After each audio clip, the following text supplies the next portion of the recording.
Samuel کی دوسری کتاب اس کا 14واں باب لکھا ہے پہلی آیت سے، اور زرویا کے بیٹے یوآب نے تاڑ لیا کہ بادشاہ کا دل ابی سلوم کی طرف لگا ہے، سو یوآب نے تکوہ کو آدمی بھیج کر وہاں سے ایک دانشمند عورت بلوائی اور اس سے کہا کہ ذرا سوگ والی کا سا بھیس کر کے ماتم کے کپڑے پہن لے اور تیل نہ لگا، بلکہ ایسی عورت کی طرح بن جا جو بڑی مدت سے مردے کے لیے ماتم کر رہی ہو، اور بادشاہ کے پاس جا کر اس سے اس طرح کہنا۔ پھر یوآب نے اسے جو باتیں کہنی تھیں سکھائیں۔ ہم ٹیکسٹ کو ساتھ ساتھ دیکھتے ہیں۔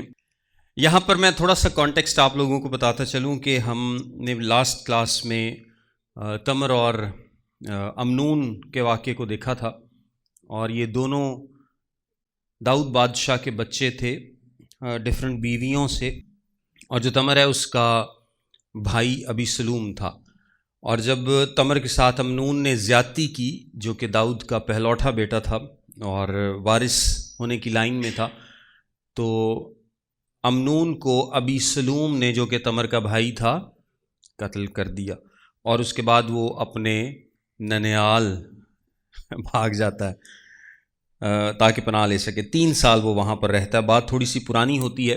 تو اب جو زرویا کا بیٹا یوآب ہے، یوآب کون ہے؟ زرویا بیسیکلی داؤد کی بہن کا نام ہے، اور اس کے 3 بیٹے تھے، اساہیل، یوآب اور ابیشے۔ یہ 3 نام آپ نے اکثر سنے بھی ہوں گے، لوگ رکھتے ہیں لڑکوں کے۔ تو یہ تینوں بڑے زبردست تھے، سورما تھے، اور جو یوآب ہے یہ بیسیکلی لیڈر تھا آرمی کا، اور یہ لیڈ کرتا تھا داؤد کی آرمی کو۔ اب یوآب کے پیچھے پولیٹیکل ریزنز ہیں، ہمیں نہیں پتا کہ کیوں یوآب چاہتا تھا کہ ابی سلوم واپس آ جائے، لیکن اس کی خواہش ہے کہ ابی سلوم واپس آئے، وہ اب مزید در بدر ادھر ادھر گھومتا نہ رہے یا یہاں سے بھاگا ہوا نہ رہے۔ مے بی اس کے ذہن میں ہو کہ یوآب کوئی پلان نہ کر لے، کوئی بغاوت کو پلان نہ کر لے اپنے باپ کے خلاف۔ لیکن ایک بات طے ہے کہ یہ جو یوآب ہے یہ کوئی روحانی طور پر موٹیویٹڈ شخص نہیں ہے، پولیٹیکلی یہ سوچتا ہے، یہ داؤد بادشاہ کے ساتھ بہت لائل ہے، یعنی انٹینسلی لائل ہے یہ داؤد بادشاہ کے ساتھ، لیکن یہ روحانی طور پر نہیں سوچتا، یہ جسمانی باتوں کو مد نظر ہمیشہ رکھتا ہے۔ سو جو بھی اس کے پاس ریزن تھی، اس نے سوچا کہ اب ابی سلوم کو واپس آنا چاہیے۔ ہم نے دیکھا تھا کہ کچھ عرصہ پہلے جب داؤد نے ایک گناہ کیا تھا بتسبا کے ساتھ، تو اس وقت کیا ہوا تھا، ناتن نبی آیا تھا داؤد کے پاس، یاد ہے آپ کو یہ واقعہ؟ اور ناتن نبی نے کیا کیا تھا، اس نے آ کے ایک سٹوری سنائی تھی داؤد کو کہ کسی کے پاس ایک ہی بھیڑ کا بچہ تھا اور کسی کا مہمان آیا اور اس نے چھین لیا۔ سٹوری سنانے کا مقصد کیا تھا کہ داؤد خود کو اس سٹوری میں یعنی داؤد کو اس سٹوری سے کنوکٹ کیا جا سکے، یعنی جب داؤد فیصلہ سنائے گا تو اس فیصلے سے داؤد خود ہی اپنی باتوں میں پھنس جائے گا اور اس کو وہ فیصلہ کرنا پڑے گا، اس کو بتانا پڑے گا۔ یوآب بیسیکلی اسی طرح کی ایک نقلی سٹوری تیار کرتا ہے، اور وہ یہ کہتا ہے کہ ٹھیک ہے وہ ناتن والی تو بات اصلی تھی نا، لیکن یہاں پر ایک عورت کو تیار کرتا ہے کہ تو بھیس بدل، اور جو بات میں تمہیں کہوں تم وہ جا کر بادشاہ سے کرنا۔ اب عورت جو ہے اس نے کوئی ایکٹریس ٹائپ کوئی عورت لی ہے، اور وہ عورت جا کر ایک جعلی کہانی سنائے گی بادشاہ کو، اور پھر اس کو باتوں میں پھنسائے گی، اور پھر بادشاہ سے اپنا مطلب نکلوائے گی، جسٹ لائک ناتن کے کیس میں ہوا تھا۔ لیکن یہاں پر داؤد نے اس کے خلاف، ابی سلوم کے خلاف کوئی ایکشن نہیں لیا، داؤد نے کوئی ایکشن نہیں لیا۔ ایک باپ ہوتے ہوئے وہ چاہتا ہے کہ اس کا بیٹا واپس آ جائے، لیکن ایک بادشاہ ہوتے ہوئے یہ اس کی ذمہ داری تھی کہ وہ اس کو ایک کرمنل کی طرح ڈیل کرے، یا اس نے جو بھی گناہ کیا ہے اس کو اسی طرح سے ڈیل کیا جائے جو کہ بنتا ہے، کیونکہ اگر ایک بادشاہ ہی ایسا کرے گا کہ اپنوں کو چھوڑ دے گا اور اگنور کرے گا تو اس کا اثر اچھا نہیں پڑے گا۔ اب وہ عورت کو سکھا دیتا ہے، 4 آیت سے لکھا ہے، جب تکوہ کی وہ عورت بادشاہ سے باتیں کرنے لگی تو زمین پر اوندھے منہ ہو کر گری اور سجدہ کر کے کہا، اے بادشاہ تیری دہائی ہے۔ اکثر جب معاملات لوکل ججز سے یا لوکل کورٹ سے یا جو بھی ان کا انتظام تھا حل نہیں ہوا کرتے تھے، تو لوگ بادشاہ کی کورٹ میں بھی اپیل کر دیا کرتے تھے اور پھر بادشاہ ان کی بات سنتا تھا. اکثر تو وہ خود ہی ڈیل کر لیتے تھے چھوٹے لیول پہ بھی. بادشاہ نے اس سے کہا تجھے کیا ہوا؟ اس نے کہا میں سچ مچ ایک بیوہ ہوں اور میرا شوہر مر گیا ہے. تیری لونڈی کے 2 بیٹے تھے، وہ دونوں میدان پر آپس میں مار پیٹ کرنے لگے اور کوئی نہ تھا جو ان کو چھڑا دیتا. سو ایک نے دوسرے کو ایسی ضرب لگائی کہ اسے مار ڈالا، اور اب دیکھ کہ سب کنبے کا کنبا تیری لونڈی کے خلاف اٹھ کھڑا ہوا ہے، اور وہ کہتے ہیں کہ اس کو جس نے اپنے بھائی کو مارا ہمارے حوالے کر، تاکہ ہم اس کو اس کے بھائی کی جان کے بدلے جسے اس نے مار ڈالا قتل کریں اور یوں وارث کو بھی ہلاک کر دیں. اس طرح تو وہ میرے انگارے کو جو باقی رہا ہے بجھا دیں گے، اور میرے شوہر کا نہ تو نام نہ بقیہ روئے زمین پر چھوڑیں گے. بادشاہ نے اس عورت سے کہا تو اپنے گھر جا اور میں تیری بابت حکم کروں گا. یہاں پر جو اس نے سٹوری سنائی ہے کہ میرے 2 بیٹے ہیں اور اس میں سے دونوں لڑ پڑے اور اس نے ایک کو دوسرے کو قتل کر دیا، اور اب وہ خاندان چاہتا ہے کہ اس کو بھی قتل کر دیا جائے، سو میرے پاس وارث نہیں رہے گا. یہ داؤد کی سٹوری کے ساتھ تھوڑا تھوڑا ملتا ہے لیکن ایگزیکٹلی ویسا نہیں ہے، تاکہ داؤد کو شک بھی نہ ہو، کیونکہ داؤد کا اس کے تو کافی سارے بیٹے تھے. ایسا تو نہیں ہے کہ ابی سلوم صرف اس کا بیٹا ہے جو کہ وارث ہے، اس کے تو اور بھی بیٹے ہیں. اس عورت کا تو ایک ہی وارث ہے، اور ایسا بھی نہیں ہے کہ اگر ابی سلوم مر گیا یا اس کو سزا ملی تو داؤد کا نام نہیں رہے گا، کیونکہ اس کے اور بھی بچے ہیں. سو داؤد کہتا ہے کہ میں تیری بابت حکم کروں گا. تو کیونکہ اس عورت نے بادشاہ سے کہا ہے میرے مالک اے بادشاہ، سارا گناہ مجھ پر اور میرے باپ کے گھرانے پر ہو، اور بادشاہ اور اس کا تخت بے گناہ رہے. تب بادشاہ نے فرمایا جو کہ تجھ سے کچھ کہے اسے میرے پاس لے آنا، اور وہ پھر تجھ کو چھونے نہیں پائے گا. ہوں بڈھی جان نہیں چھڈن ڈی جنی دیر تک انہیں اپنے مطلب دی گل کڈا نہیں لینی. تب اس نے کہا کہ میں عرض کرتی ہوں کہ بادشاہ خداوند اپنے خدا کو یاد کرے کہ خون کا انتقام لینے والا اور ہلاک نہ کرنے پائے، تا نہ ہو کہ میرے بیٹے کو ہلاک کر دیں. یعنی وہ بادشاہ سے چاہ رہی ہے، اس نے ہائر کورٹ کو انووک کیا، یعنی چاہ رہی ہے کہ خداوند کے حضور بادشاہ قسم کھائے، اوتھ لے کہ وہ اپنی بات کو منوائے گا، قائم رہے گا. لیکن داؤد اس کی یہ بات بھی مان لیتا. اس نے جواب دیا خداوند کی حیات کی قسم تیرے بیٹے کا ایک بال بھی زمین پر نہیں گرنے پائے گا. تب اس عورت نے کہا ذرا میرے مالک بادشاہ سے تیری لونڈی ایک بات کہے.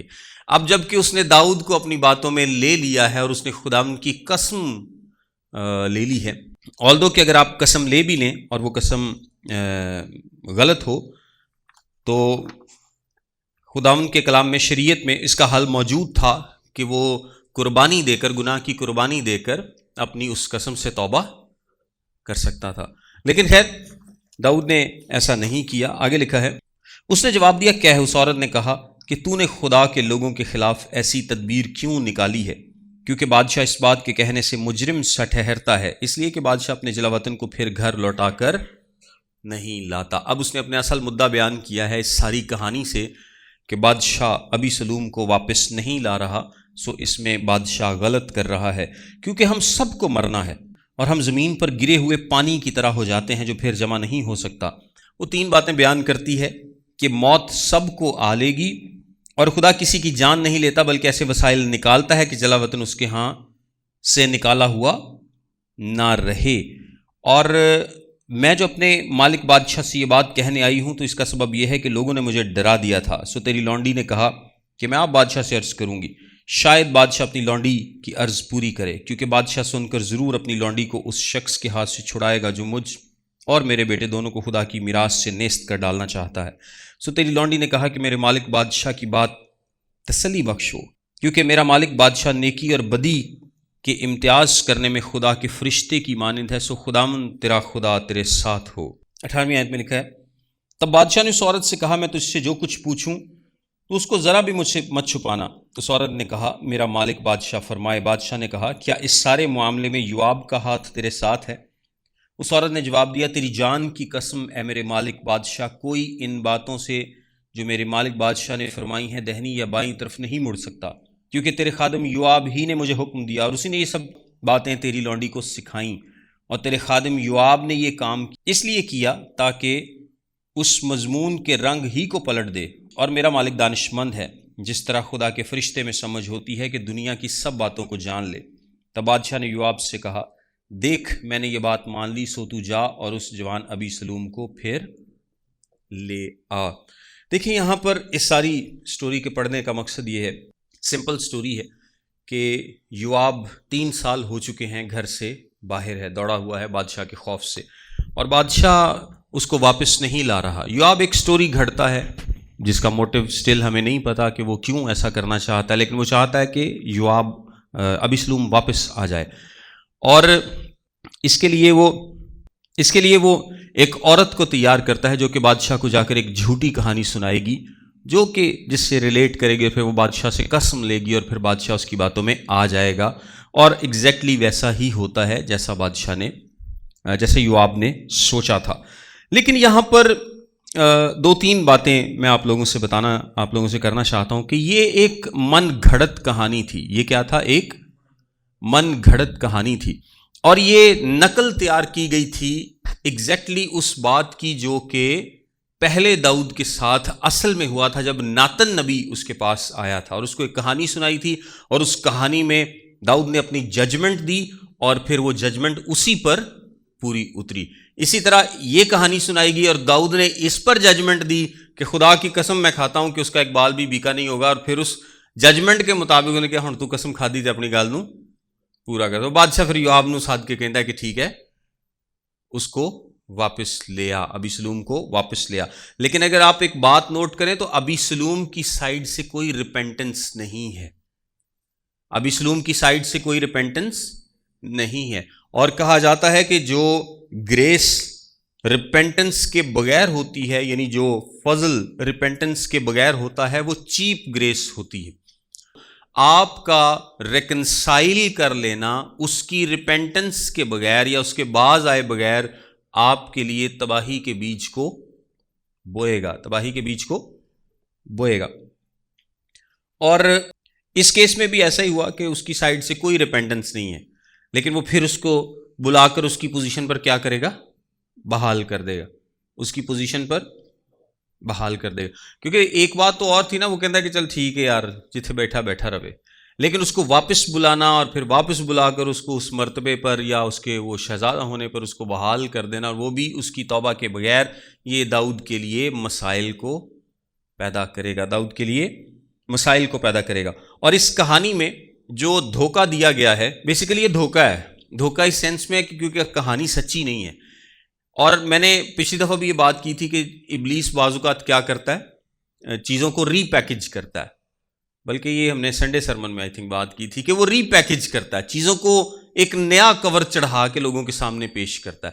یہاں پر بھی جو عورت نے بات کی ہے وہ ایگزیجریٹڈ ہے، مبالغہ آرائی ہے۔ وہ کیا ہے؟ مبالغہ آرائی ہے، یعنی اتنی سچویشن ٹینس نہیں ہے داؤد کی، کیونکہ وہ اپنی کہانی کو داؤد کی کہانی کے ساتھ ملا رہی ہے۔ عورت کیا کر رہی ہے؟ اپنی کہانی کو داؤد کی کہانی کے ساتھ ملا رہی ہے، اور اپنی کہانی میں وہ کیا پیش کر رہی ہے کہ امیجیٹ ضرورت ہے، ارجنسی ہے، ورنہ میرا گھر تباہ ہو جائے گا۔ داؤد کا تو کوئی ایسا نہیں ہے، اس کو تو کوئی ارجنسی نہیں ہے۔ اب اسلوم اتنے مار بھی جائے تو کی فرق پیندا ہے، اس کے اور بچے ہیں، تو اس کی نہ بادشاہی جا رہی ہے، نہ کوئی ایسی ارجنسی ہے، نہ اتنا کوئی بڑا سیریس نقصان ہو سکتا ہے۔ دونوں کہانیاں کمپیریبل نہیں ہیں۔ عام طور پر جب ابلیس دھوکہ دیتا ہے تو وہ سچویشن کو زیادہ بڑا کر کے دکھاتا ہے کہ انسان اپنا فیصلہ کر سکے، انسان غلط فیصلہ کر سکے، یعنی سچویشن اتنی گمبھیر نہیں ہوتی، اتنی مشکل نہیں ہوتی، اتنی بڑی نہیں ہوتی جتنا بڑا کر کے اس کو پیش کیا جاتا ہے۔ یہ اکثر ہماری لائف میں بھی ہوتا ہے، اکثر سچویشنز کو اس طرح سے بنا کر پیش کیا جاتا ہے کہ اگلے بندے سے آپ اپنی مرضی کا رسپانس لے سکتے ہیں۔ آفس میں ہی ایک دن ہمارے ایسا ہوا کہ ایک لڑکے نے ایک بات کی، اس کو کوئی کام کہا گیا تو کسی نے کہا کہ وہ کہہ رہا ہے میں نہیں کرنا۔ بیسیکلی اس نے کیا کہا تھا کہ میں مصروف ہوں اور میں یہ کام اگر بعد میں کر دوں تو۔ ایک بات یہ ہے، لیکن اس کو اگر آپ یہ کہہ کے پیش کریں کہ وہ کہہ رہا ہے میں نے نہیں کرنا، تو رسپانس تو اس کا پہلے بھی وہی ہے لیکن وہ اور طریقے کا۔ تو دونوں رسپانسز میں کیا ہے؟ فرق ہے کہ آپ نے کسی کو کہا کہ یار میں مصروف ہوں تو میں یہ کام بعد میں کر دوں گا یا تھوڑی دیر میں کر دوں گا، واٹ ایور جو بھی ہے۔ تو اس رسپانس میں اور دوسرے رسپانس میں کہ وہ کہہ رہا ہے میں نے نہیں کرنا، بہت زیادہ فرق ہے۔ ہاں، تو اس کا مطلب ہی بدل جاتا ہے، حالانکہ بات ایک ہی ہے.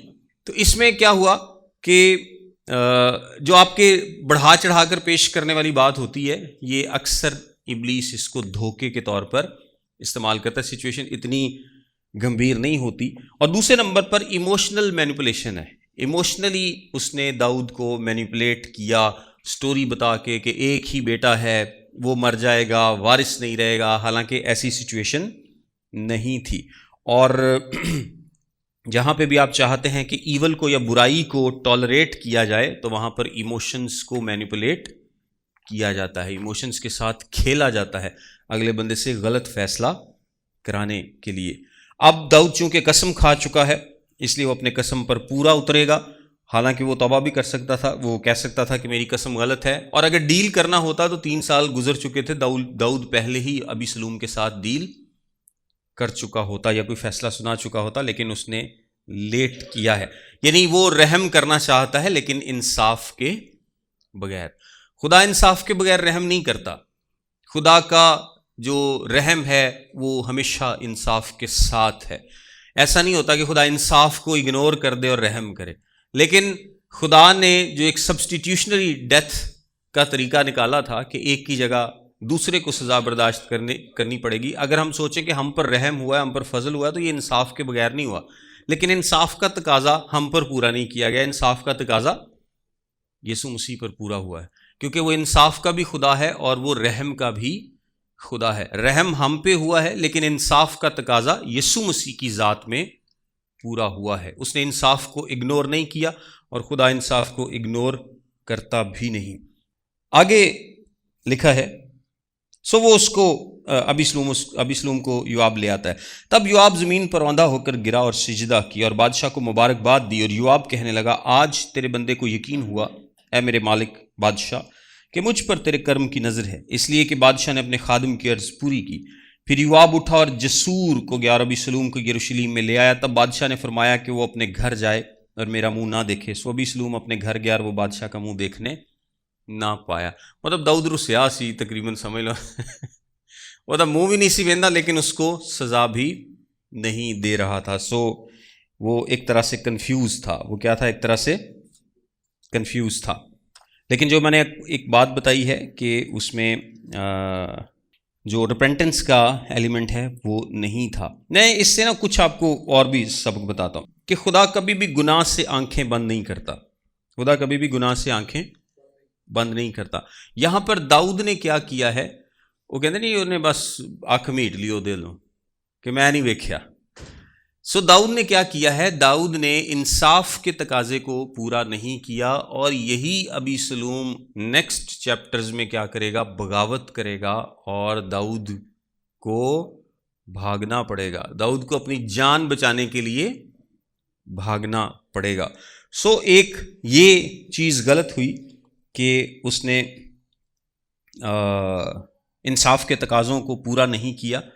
محبت تو وہ کرتا ہے لیکن انصاف کے تقاضوں کو پورا نہیں کیا. دوسرے نمبر پر اس سے ہم یہ سبق سیکھتے ہیں کہ ایماندار ہوتے ہوئے بھی ہم جو فیصلے کرتے ہیں ان میں ایموشنز نہیں ہونے چاہیے. ان میں ایموشنز نہیں ہونے چاہیے کیونکہ ایموشنز کیا کرتے ہیں؟ ہمارے فیصلوں کو افیکٹ کرتے ہیں. بعض اوقات ہمیں ایسے سینسٹیو اہم فیصلے لینے پڑتے ہیں کہ اگر ہم ایموشنز کو انوالو کر کے کریں گے تو ہم وہ فیصلے ٹھیک نہیں کر پائیں گے.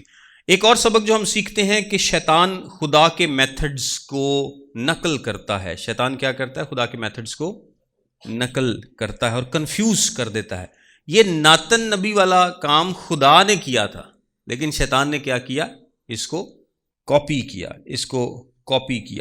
پھر ایک اور جو سبق ہم سیکھتے ہیں کہ جو روحانی لوگ ہوتے ہیں ان کے مشوروں پر آپ کو غور کرنے کی ضرورت ہوتی ہے. جسمانی لوگوں کے مشورے جو اسکرپچر میں روٹڈ نہیں ہوتے، جو روحانی طور پر میچور نہیں ہوتے، ان کے مشورے اکثر لوگوں کو مرواتے ہیں یا پھنسواتے ہیں.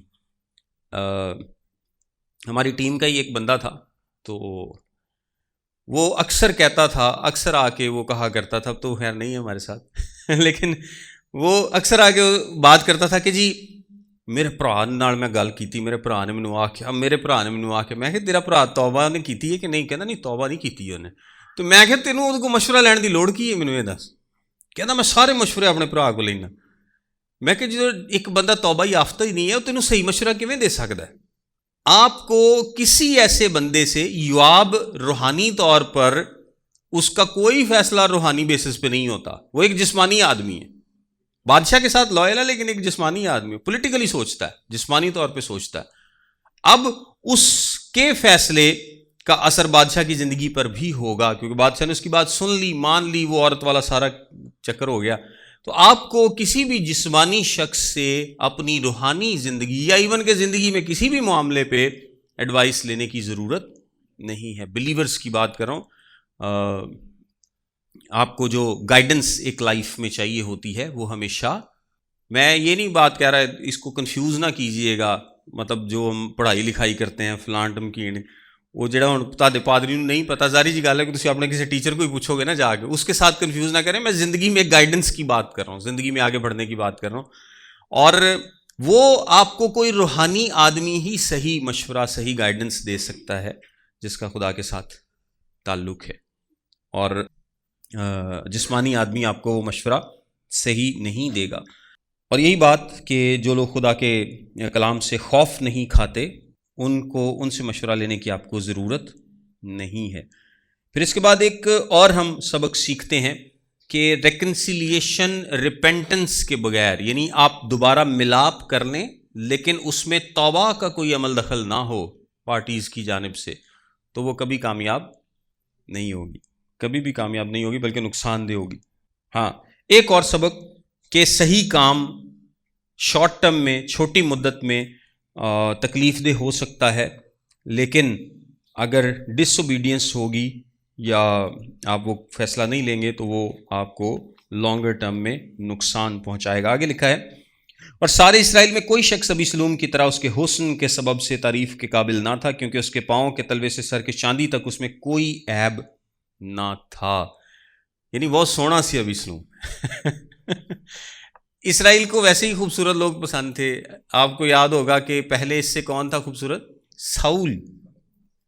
یعنی وہ جوان تھا، لمبا چوڑا تھا، تو ان کو جو دکھتا تھا اچھا تھا، وہ اس طرح کا بادشاہ پسند تھا. یہاں منہ متھا بھی ہونا چاہیے نا. رشتے بھی ویکھن جان نا مائیاں تو کہندے ٹھیک ہے کماؤندا چنگا، پر منہ متھے بھی تو لگنا چاہیے نا. لیکن آج کل لوگ یہ کم دیکھتے ہیں، وہ کہتے ہیں بس ٹھیک ہے پیسے پوسے ہونے چاہیے نے. سارے لوگ خدا نے بنائے نے، سارے ہی سونے ہوندے نے، سب خوبصورت ہیں، سب خدا نے بنائے. پھر یہو جہاں گلاں کر دیں جدوں. اچھا خیر، اور ابیسلوم کو غرور بھی ہے اس بات کا. پتہ ہے اس کو کیسے غرور ہے اس بات کا؟ لیکن اور جب وہ اپنا سر منڈواتا تھا، کیونکہ ہر سال کے آخر میں وہ اسے منڈواتا تھا، اس لیے کہ اس کے بال گھنے تھے، سو وہ ان کو منڈواتا تھا، تو اپنے سر کے بال وزن میں شاہی تول کے مطابق 200 مسکال کے برابر پاتا تھا. یعنی وہ اپنے بالاں دا وزن بھی کردا ہوندا سی باقاعدہ. یہ میرے خیال 5.5 پاؤنڈ بنتے ہیں. اور یعنی میرا نہیں خیال ساڑھے جو کبھی کسی نے وزن کرایا ہے، ہی تھوڑے تھوڑے نے ویسے، لیکن وہ اس کو اپنے حسن پہ بھی غرور ہے، اور وہ اپنے بال باقاعدہ تول کے، شاید اس کو خوشی ملتی ہو کہ دیکھو یار اینے وال نے میرے صحت پہ. اور آپ کو پتہ ہے ابیسلوم مرے گا کس طرح سے؟ یہ ہوئی وال دے درخت سے پھنس جان گے اور اسی کی وجہ سے وہ مرے گا. خیر وہ ہم بعد میں پڑھیں گے. آگے لکھا ہے، اور ابیسلوم سے 3 بیٹے پیدا ہوئے، اور ایک بیٹی جس کا نام تمر تھا، وہ بہت خوبصورت عورت تھی. ابیسلوم کی بہن کا نام تمر تھا، سو اس کو کیونکہ وہ واقعہ اس کے ذہن میں ہے، وہ اپنی بہن سے محبت کرتا تھا، اس لیے اس نے اپنی بیٹی کا نام بھی اس کے نام پہ رکھا ہے. اور ابیسلوم پورے 2 برس یروشلم میں رہا اور بادشاہ کا منہ نہ دیکھا. سو ابیسلوم نے یوآب کو بلوایا تاکہ اسے بادشاہ کے پاس بھیجے، پر اس نے اس کے پاس آنے سے انکار کیا، اور اس نے دوبارہ بلوایا لیکن وہ نہ آیا. اس لیے اس نے اپنے ملازموں سے کہا، دیکھو یوآب کا کھیت میرے کھیت سے لگا ہے اور اس میں جو ہیں، سو جا کر اس میں آگ لگا دو. اور ابیسلوم کے ملازموں نے اس کھیت میں آگ لگا دی. تب یوآب اٹھا اور ابیسلوم کے پاس اس کے گھر جا کر اس سے کہنے لگا، تیرے خادموں نے میرے کھیت میں آگ کیوں لگا دی؟ وہ بیسیکلی 2 سال سے اب یروشلم میں ہے، لیکن بادشاہ نے انہوں منہ نہیں لایا. بادشاہ رسیا حالے بھی، وہ کہندا ٹھیک ہے یروشلم چ آ گیا لیکن میں منہ نہیں ویکھنا. وہ کہندا یہ نہ چنگا ہے بادشاہ نے اگر میرے نال ملنا نہیں تو پھر مینوں ویسے مار دیو جے میں اس قابل ہی نہیں گا. تو وہ پھر چاہتا ہے کہ میں پھر ابی سلوم کو بیچ میں لاؤں. اب ابی سلوم نے دیکھا کہ یہ بادشاہ اس کو منہ نہیں لگاتا تو میں کیوں منہ لگاؤں, یوآب نے سوری. تو یوآب کو وہ کہتا ہے کہ میرے پاس آؤ. یوآب کہتا میں نہیں آنا. انہیں ویکھیا کہ میرے کھیت کے ساتھ یوآب کا کھیت ہے, انہیں کہ جا کے کھیت نو اگ لا لو. آپ ہی دوڑے آئے. یہاں پر نا اسپرجن ایک بڑی خوبصورت بات بتاتا ہے کہ خدا بھی بعض اوقات نا ہمارے کھیت کو آگ لگنے دیتا ہے. اس کی وجہ پتہ کیا ہے؟ یہ آگ لگا دیتا ہے. اس کا مطلب پتہ کیا ہے؟ اس کا مطلب یہ ہے کہ اگر آپ بات نہیں سنتے نا, یہ ایک یہاں سے بات اخذ کی ہے, اس نے انالوجی بنائی ہے کہ اگر آپ خدا کی بات نہیں سنتے, نہیں مانتے, تو وہ بعض اوقات آپ کا کوئی نقصان ہونے دیتا ہے, آپ کو تنبیہ کرتا ہے, جس سے آپ کو بات سننی پڑتی ہے. پھر خدا کوئی مصیبت آن دینا تہاڈے تے, تو پھر تانوں خدا یاد آਉਂدا ہے, تو پھر تسی گل سنتے ہو. اور یہ ضروری نہیں ہے کہ تہاڈا کھیت سڑے تو پھر ہی تسی خدا کول آؤ, اس تو پہلے بھی تانوں چاہیے کہ تانوں سننی چاہیے. بہرحال یہ نیگیٹو معنوں میں ہے, وہ پازیٹیو معنوں میں ہے. تو وہ جب یوآب کا اس نے کھیت جلا دیا تو یوآب آتا ہے. ابی سلوم نے یوآب کو جواب دیا, دیکھ میں نے تجھے کہلا بھیجا کہ یہاں آ, تاکہ میں تجھے بادشاہ کے پاس یہ کہنے کو بھیجوں کہ میں جسور سے کیوں یہاں آیا. میرے لیے اب تک وہیں رہنا بہتر ہوتا. سو اب بادشاہ مجھے اپنا دیدار دے, اور اگر مجھ میں کوئی بدی ہے تو وہ مجھے مار ڈالے. تب یوآب نے بادشاہ کے پاس جا کر اسے یہ پیغام دیا, اور جب اس نے ابی سلوم کو بلوایا تب وہ بادشاہ کے پاس آیا اور بادشاہ کے آگے زمین پر سرنگوں ہو گیا, اور بادشاہ نے ابی سلوم کو بوسہ دیا. بادشاہ نے ابی سلوم کو بوسہ دیا. یہ بھی بوسہ پیڑا ہی پینا ہے, کیونکہ اب نیکسٹ چیپٹر میں ہی اس نے بغاوت کا منصوبہ بنا لینا ہے, کیونکہ اس نے توبہ نہیں کی تھی. اب داؤد کے سامنے ایک فیصلہ تھا کہ وہ رحم کرے یا سزا دے, انصاف کے مطابق عمل کرے. سو وہ سزا نہیں دیتا, وہ صرف رحم کرتا ہے, اسے معاف کر دیتا ہے. نہ تو اس نے سزا پوری دی, یعنی رسیا ہی ہے بس, زیادہ تو زیادہ 2 سال گل نہیں کیتی انہیں, 5 سال کہہ لو, 3 پچھلے تو 2 ہے بڑے, 5 سال انہیں منڈے نال گل نہیں کیتی. ساڈے بھی ویسے کئی اولاد اس طرح دی ہوندی ہے, اپنے ماں پیو نال ہی نہیں بولتے, اور بعض اوقات سال 2 سال نہیں بولتے. اور میں حیران ہوں کہ ویسے ایک ہی گھر میں رہ کے, چلو میاں بیوی ایسا کرتے ہیں, وہ تو بہت ساری مثالیں ہم نے دیکھی ہیں کہ بعض اوقات میاں بیوی ایسا کرتے ہیں, لیکن کئی دفعہ اولاد بھی ایسا کرتی ہے, اور کئی دفعہ ماں باپ ایسا کرتے ہیں کہ اولاد کو نہیں بلاتے. تو یہ ایک بڑا ویسے تو میاں بیوی میں بھی نہیں ہونا چاہیے, اولاد اور والدین میں بھی نہیں ہونا چاہیے, لیکن خیر داؤد نے آدھا رحم ہے, اور یہ ججمنٹ جو ہے اس کی طرف سے یہ بھی کوئی ادھی پچدی ہے, پوری نہیں ہے, اور یہ اس کے لیے اب آگے نقصان کا سبب بنے گی. اگر اس نے یہ جو کس ہے, یہ جو بوسہ ہے, یہ ایک طرح سے اس کے لیے موت کا بوسہ بن جائے گا, کیونکہ ابی سلوم مارا جائے گا. ابی سلوم کیا ہوگا؟ مارا جائے گا. اگر اس نے اس کو بوسہ نہ دیا ہوتا, اس کی جگہ اس کو انصاف سے ڈیل کیا ہوتا, سختی سے ڈیل کیا ہوتا, انصاف سے پیش آیا ہوتا, تو شاید اس کی زندگی بچ جاتی. لیکن ابی سلوم کو سب کچھ مل گیا واپس توبہ کے بغیر. تو اس کو کہاں قدر ہونی تھی کسی چیز کی؟ اس کو کوئی قدر نہیں ہے, کیونکہ انہیں تو کوئی توبہ کی نہیں, نہ ہی نظر آ رہی ہے, نہ ہی اس کے دل میں ہے, نہ ہی کلام مقدس میں لکھے کہ اس کے دل میں ذرا سا افسوس بھی تھا. انہوں تو یہ سی کہ یار اب میرا وہ ایک چنگا بھلا میں اتنے شہزادہ لگا سا, تو ہوں میں آ گیا دوسرے ملک 'چ بیٹھا ہوں, تو اتنے آ کے میرا سب کچھ وہ بحال ہو جو کہ میرے پاس پہلے ہوا کرتا تھا. God bless you all.